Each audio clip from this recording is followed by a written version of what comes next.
A humanitarian crisis is unfolding in the Gaza Strip. That is where we're starting today's show.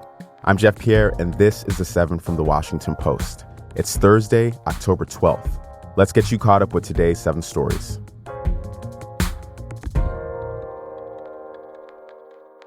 Food, water, medicine, and fuel are running out in Gaza.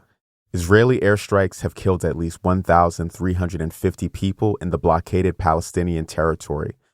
The bombing has been relentless since Saturday's attack by Hamas on communities in southern Israel. More than 338,000 people have been displaced in Gaza, and there's nowhere for them to go, as all border crossings out of the territory remain shut. Israel's energy minister said today that Gaza will not receive fuel, water, or electricity until the hostages held captive by Hamas are freed. The death toll in Israel from Hamas's attack is at least 1,300. Bodies are still being recovered. U.S. Ambassador to Israel, Stephanie Hallett, spoke from Kibbutz Be'eri yesterday about what she had seen. I can tell you that the sights, the sounds, and the smells are unimaginable and representative of the atrocities, and as President Biden said, the pure evil that was committed here by Hamas. Israel has massed troops near Gaza ahead of an expected ground assault. Yesterday, Prime Minister Benjamin Netanyahu formed a unity government with Israel's opposition party to manage the war. And the U.S. Secretary of State Antony Blinken arrived in Israel today.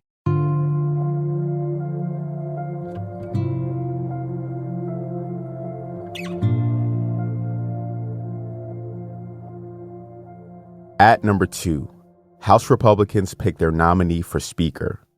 Representative Steve Scalise is the current House Majority Leader. He represents Louisiana. He was chosen over Ohio Representative Jim Jordan yesterday at a closed-door meeting of Republican House members. Scalise spoke to reporters after winning the nomination. First, I want to thank my House Republican colleagues for just designating me as the Speaker. Obviously, we still have work to do. We're going to have to go upstairs on the House floor and resolve this and then get the House opened again. But Scalise's path to becoming the Speaker isn't straightforward. He has to win a majority vote from the full House. That's 217 votes. But a significant number of Republicans said they'd plan to protest his official election. The House has been at a standstill since Kevin McCarthy was ousted as Speaker last week.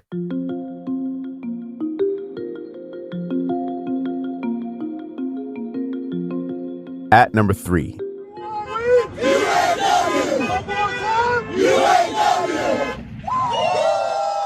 The UAW expanded its strike to hit the biggest Ford factory in the world. 8,700 auto workers walked off the job yesterday at a plant in Louisville, Kentucky. That factory produces trucks and SUVs that make up about 1/6 of Ford's annual global sales. The strike expansion was abrupt and unexpected. The union said that Ford refused to make further movement in contract bargaining, but the company called its current offer to workers outstanding. About 33,700 auto workers are now on strike against the big 3 Detroit automakers. The strike started on September 15th.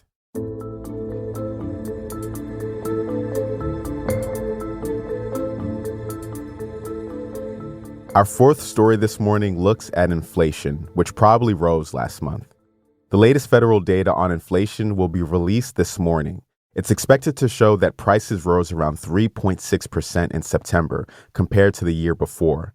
That would be down from last year's record high rates. But higher gas prices and housing costs are contributing to stubborn inflation, despite action from the Federal Reserve to try to cool down the economy.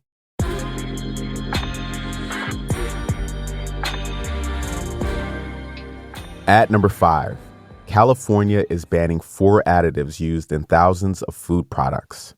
The additives are red dye number 3, bromated vegetable oil, potassium bromate, and propylparaben. They've been linked to the risk of cancer and hyperactivity in children. They're also already restricted in other countries. The additives are found in some candies, baked goods, frostings, and other products. California's ban was approved last week. It's the first of its kind in the U.S. and will go into effect in 2027.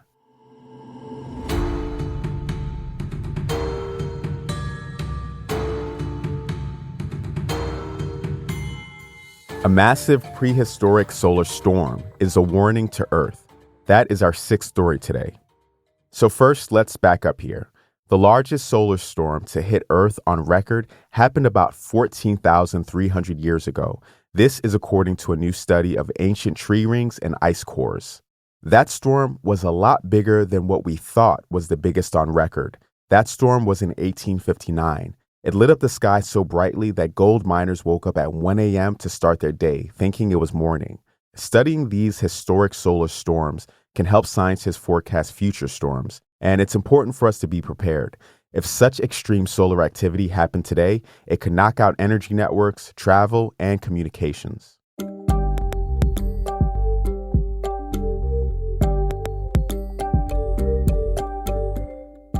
And at number 7, someone in California won $1.73 billion in the Powerball jackpot.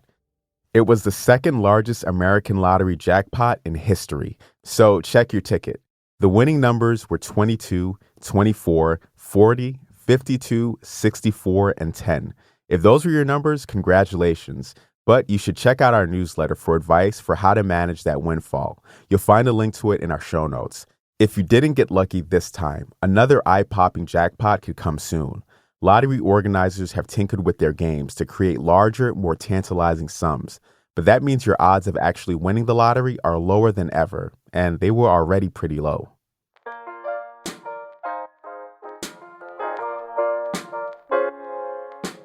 You're all caught up for today. If you're liking the show and want to support the work that we do, a great way to do that is through a subscription to the Washington Post. Right now, a digital subscription is only $4 a month.